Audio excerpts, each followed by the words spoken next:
Let's talk a little bit about how timeline therapy works. Let's say, as an example, this line represents time. This direction is your past, this direction is your future, and we'll put now right here. Timeline therapy is a very effective way to disconnect emotions from old past events. Here's the big picture of why this works. Most talk therapy, most counseling, goes on the premise of understanding what happened so that you can have closure. They'll spend hours or weeks or months, potentially years, talking about an event, examining the content of it so that you can get a deep, thorough understanding of it and probably gain forgiveness or some other term related to closure about that event.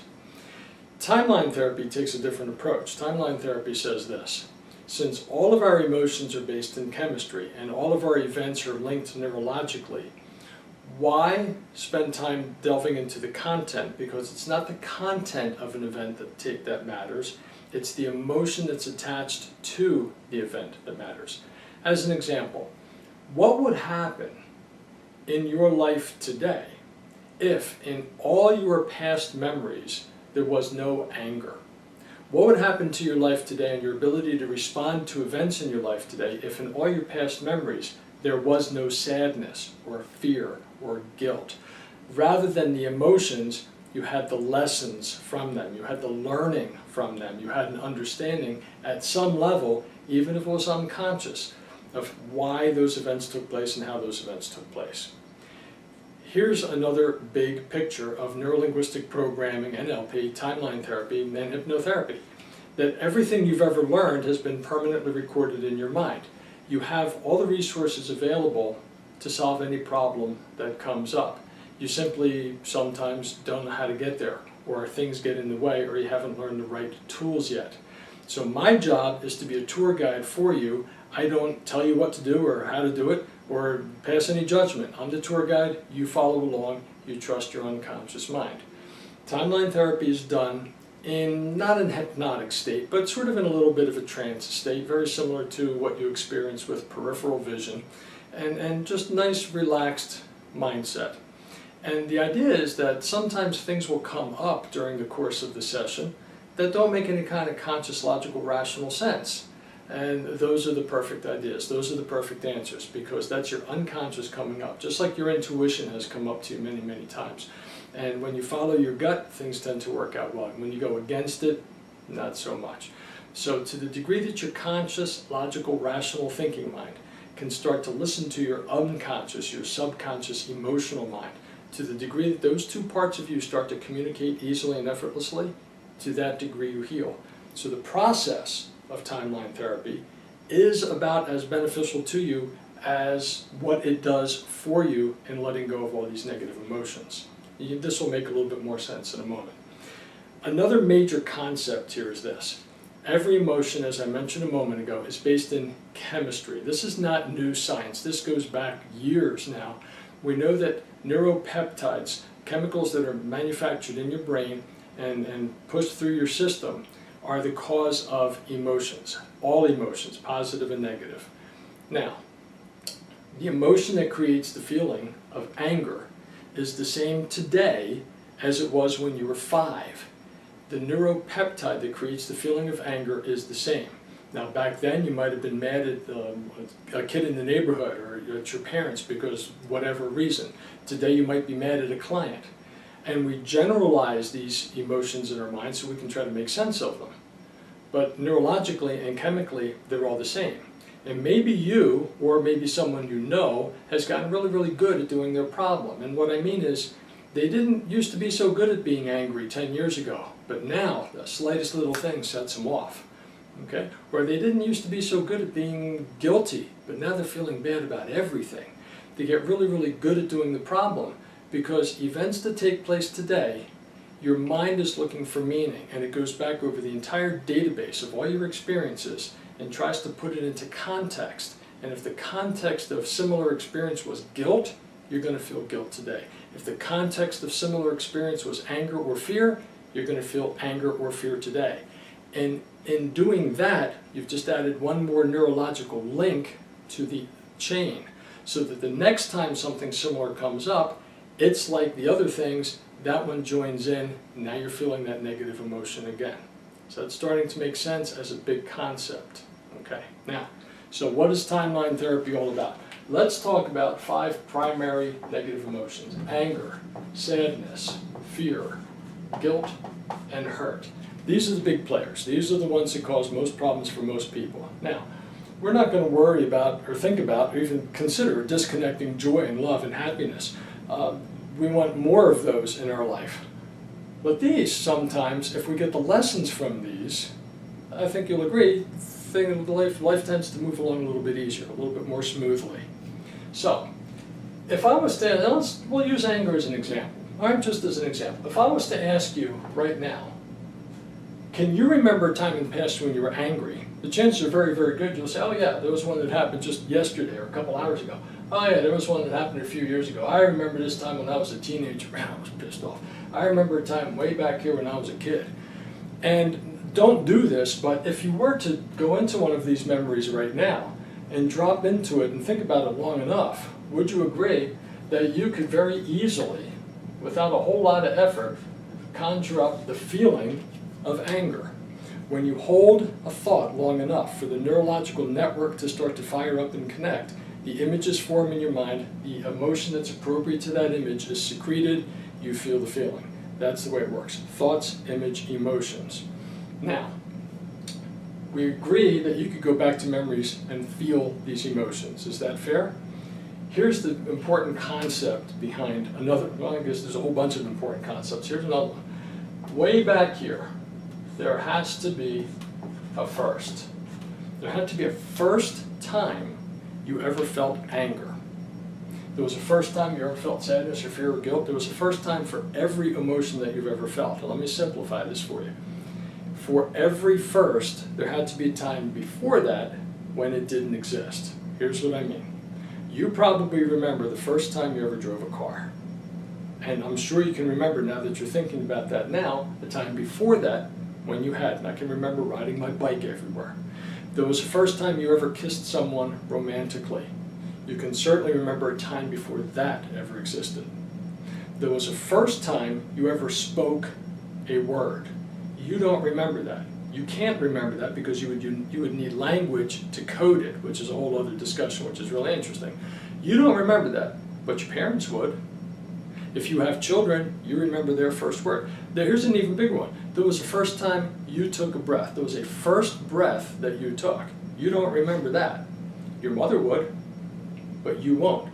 You'll remember that for your kids, but they won't remember it, at least not consciously.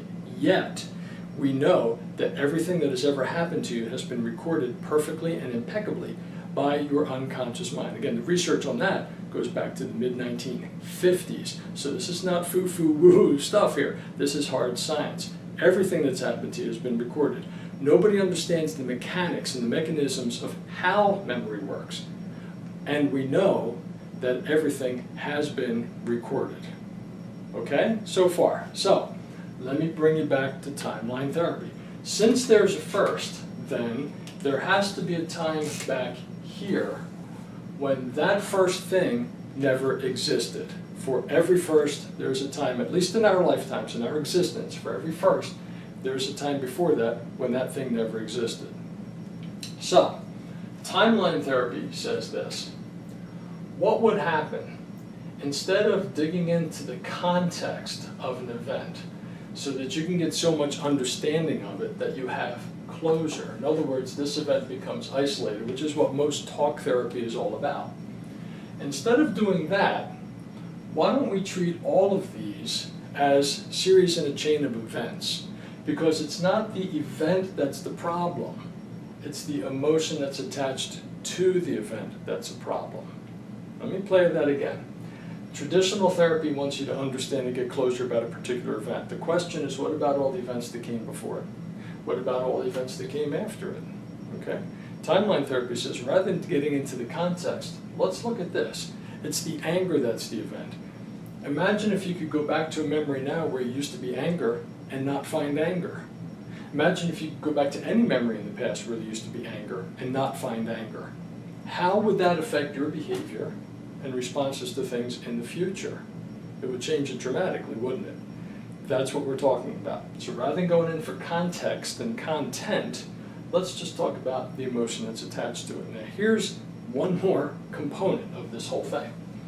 How long does it take to get rid of that? Do you really need to understand it? Do you have to dive into this deep analysis of why I feel anger and what does anger mean to me and all that stuff? And the answer is no.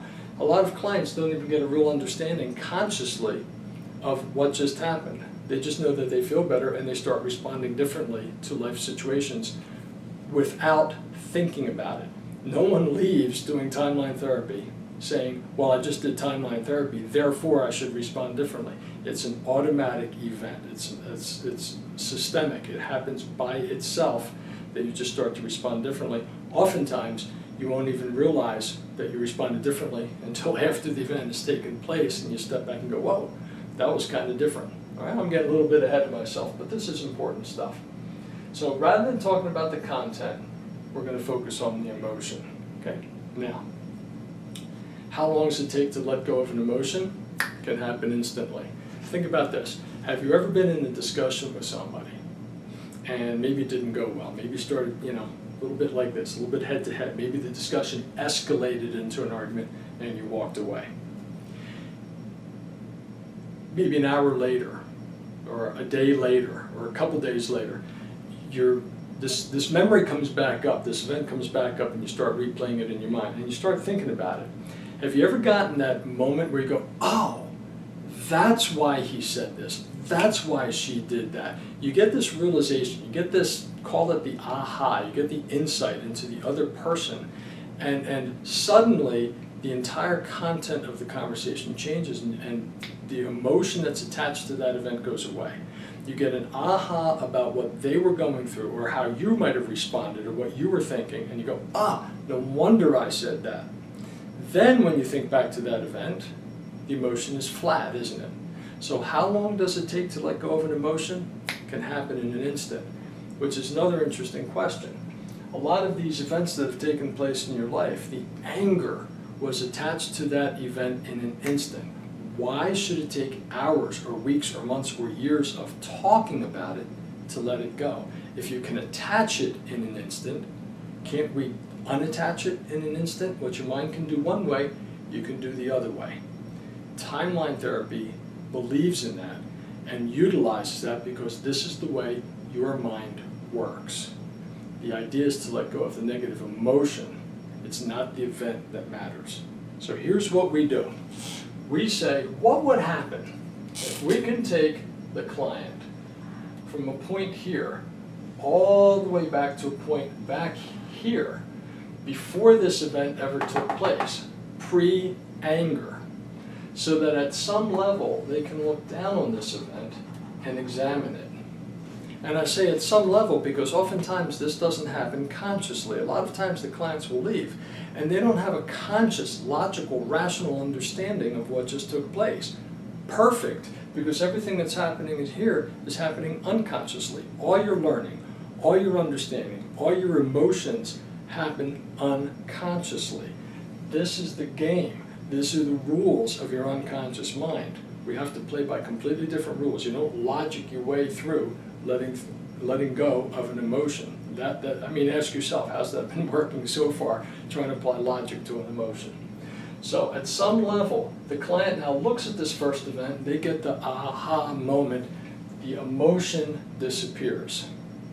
And we'll test that. We'll have them float down into it, and we'll do all kinds of different things so that we know that we've been successful. Instantly, the client starts to feel better. So maybe a little smile on there. Instantly, the client starts to feel better. Then what we do is we bring them back above this timeline only as quickly as they can let go of all the negative emotions on all the events between then and now.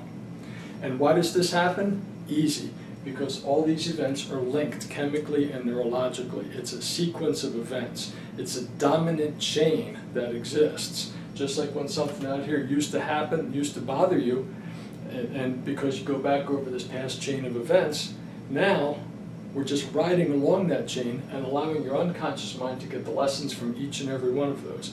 Some of these lessons will be conscious and some of them will not. Doesn't really matter. Here's what does matter. This will be your experience. When you get back to now, we'll have you go back and test a couple of these events. We'll have you go back and drop into them so that you can look through your own eyes. You can see what you saw, you can hear what you heard, you can feel what you used to feel. This will be your experience. The memory will be perfect. The event will be there. What will be missing is the emotion. It's as if we've reached in and we've pulled out the emotion track. The event will be there, the memory will be perfect, the emotion will be gone. Some people feel understanding, some people just feel a sense of flat. I don't want to predetermine what it is or plan ideas, but it will be different. What does that mean for you? What that means now is as you're going through your day, something takes place out here, where in the past you would have responded with old inappropriate anger. Now you'll find yourself responding to the merits of that event itself and all the lessons that you've gained from all these past events in the past. Now, is it important that you get these lessons consciously? No, because all learning is unconscious. What you'll find though is that you wind up responding to this based on the event, like I mentioned, as opposed to reacting based on all these past events. One last point about timeline therapy. It's fast. This takes minutes, not hours or weeks or months. And it's generative.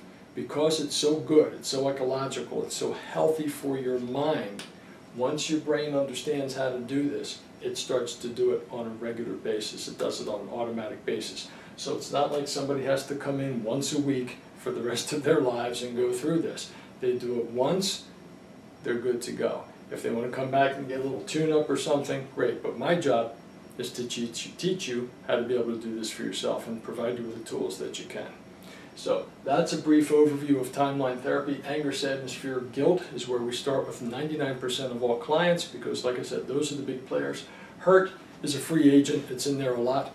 We can also go back and utilize the same technology for limiting beliefs, limiting decisions. Somebody believes way back here made a decision about themselves of I'm not good enough, or I'm too fat, or I'm too slow, or I'm not smart enough, or you fill in the blank. There had to be a time before that decision, before that emotion, before that event ever took place where that thought never existed, because everything has a first. So with timeline therapy, we can get you to that point behind it, to let go of all the negative emotions that are around that decision and bring you back so that you can let go of all the emotions around all those eventual decisions, all those decisions in that chain, so that when something happens out here, you wind up responding differently from all the lessons that you've gotten unconsciously and none of the emotion. Life changes, and it changes quickly, and it changes in a big way. I'm George Gillis. That's the basics of timeline therapy.